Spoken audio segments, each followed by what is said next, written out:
Hello à toutes et à tous. Quelle est la différence entre brûler et perdre de la graisse? Donc je ne suis pas juste en train de jouer avec des mots, il y a véritablement une différence. Et j'ai une deuxième question, je vais répondre aux deux. Est-ce qu'il existe des exercices pour perdre plus de graisse? Donc pas pour brûler, mais pour perdre plus de graisse.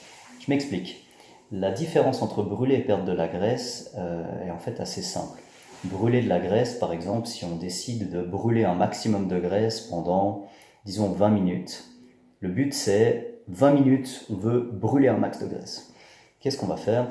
On va probablement essayer d'avoir une intensité qui correspond à cette fameuse zone dont vous avez peut-être entendu parler, Fat Max, qui va typiquement se trouver aux alentours de 60%, de 60-65% de votre fréquence cardiaque maximale. Donc, pour faire très très simple, si vous avez une fréquence maximale cardiaque à environ 200 battements par minute, vous allez essayer de viser 120, peut-être 130 si vous êtes jeune, battements par minute. Et puis vous allez, par exemple sur un tapis, sur un appareil de cardio type elliptique, sur un vélo, vous allez essayer de rester dans cette tranche. Probablement, et effectivement, on a des données là-dessus dans le domaine de la physiologie de l'exercice, oui, vous allez brûler pendant ce temps-là plus de graisse que si vous aviez augmenté l'intensité davantage. Et par exemple, vous vous étiez retrouvé à, je sais pas, peut-être 140, 150, 160 battements par minute. Donc, on pourrait dire, pendant cette période-là, vous avez brièvement brûlé plus de graisse, ou peut-être même le maximum de graisse possible pendant ce temps-là.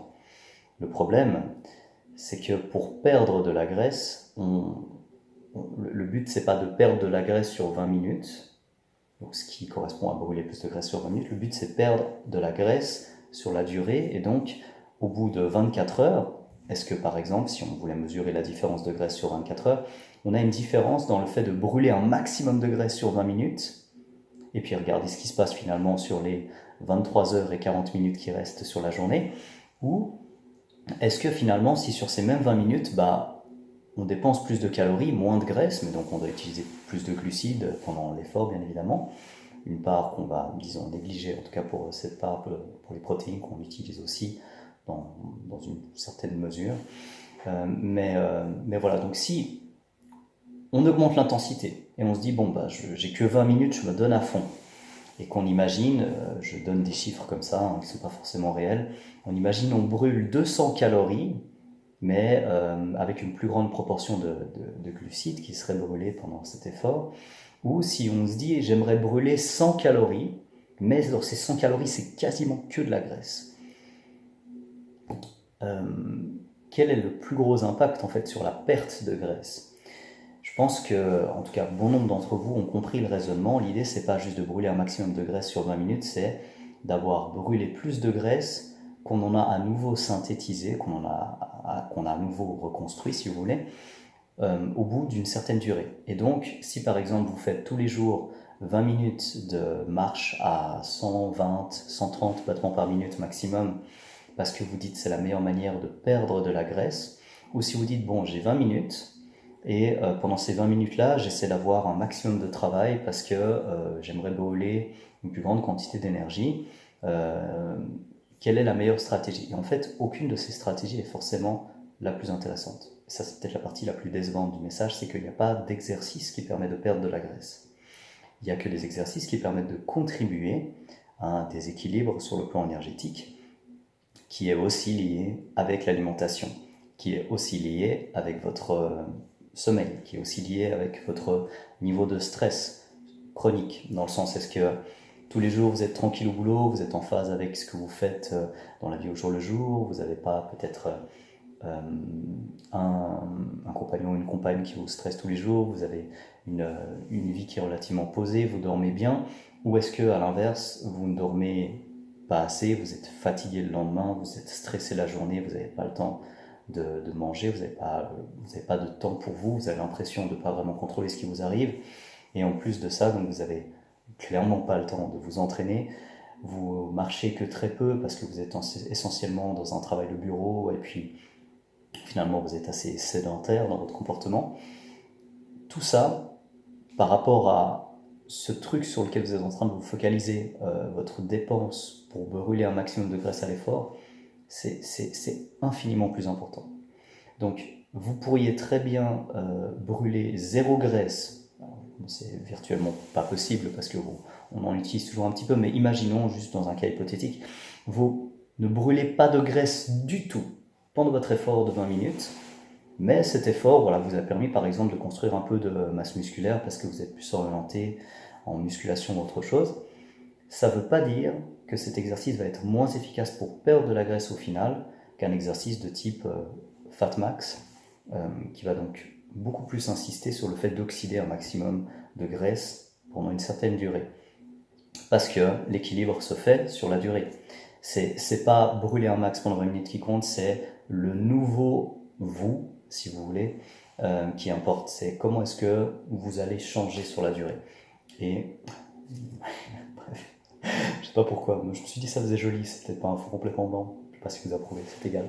Et l'idée c'était que pour perdre de la graisse, il faut créer un déficit calorique sur une certaine durée, il faut que ça se passe le mieux possible.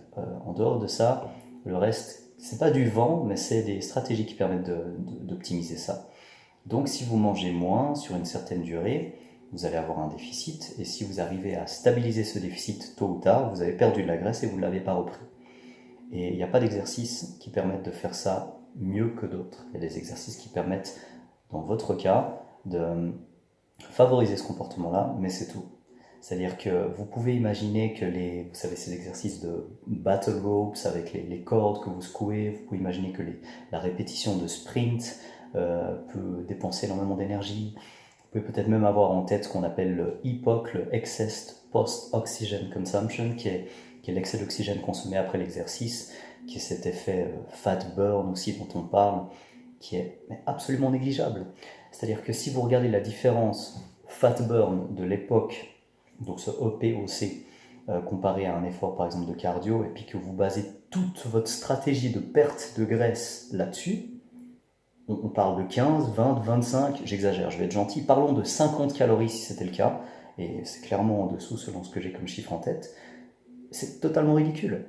Il suffit de manger un quart de Snickers en moins, donc c'est barres chocolatées, pour faire cette différence, donc c'est ridicule. Pensez d'abord à votre nutrition. Si vous n'avez aucune idée du nombre de calories que vous mangez, vous pouvez par exemple pendant une semaine, juste pour vous rendre compte, regarder ce que ça représente.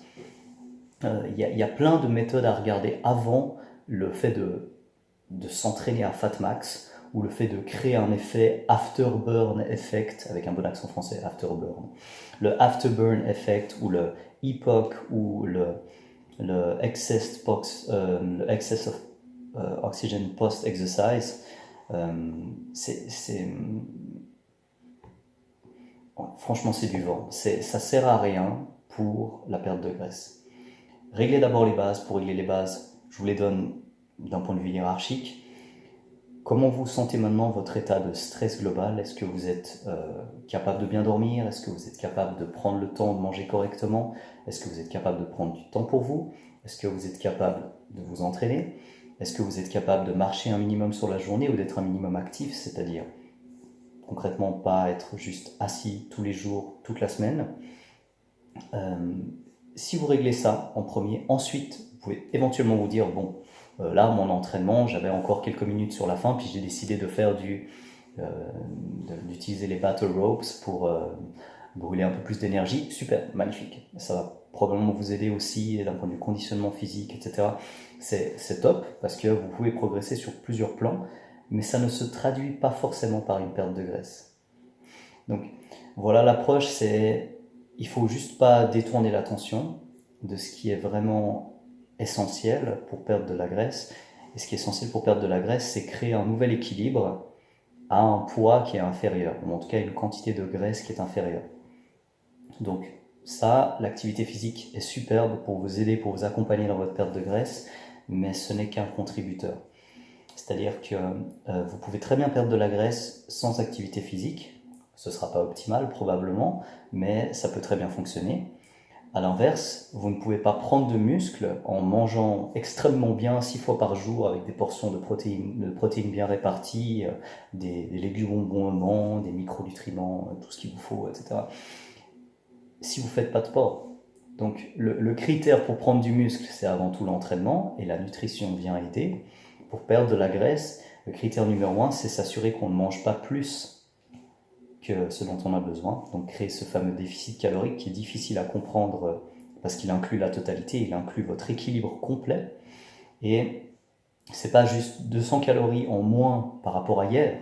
Si vous avez fait 2 heures d'entraînement hier, et puis aujourd'hui vous faites rien du tout, mais vous mangez 200 calories de moins, vous n'avez pas de déficit calorique. C'est un déficit calorique par rapport à votre équilibre actuel.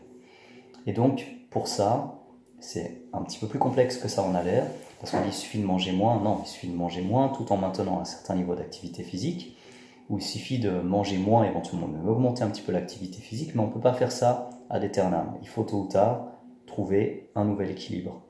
Et donc une perte de poids n'est pas durable. Il faut perdre du poids pendant un certain temps, mais il faut surtout stabiliser à nouveau. Donc on est parti de stratégies où on cherche à brûler un maximum de graisse pendant un effort, à des stratégies où on cherche à brûler un maximum d'énergie au total, à des stratégies qui permettent en fait simplement de maintenir ou non un déficit calorique pour atteindre un nouveau poids. Je vous le synthétise à nouveau.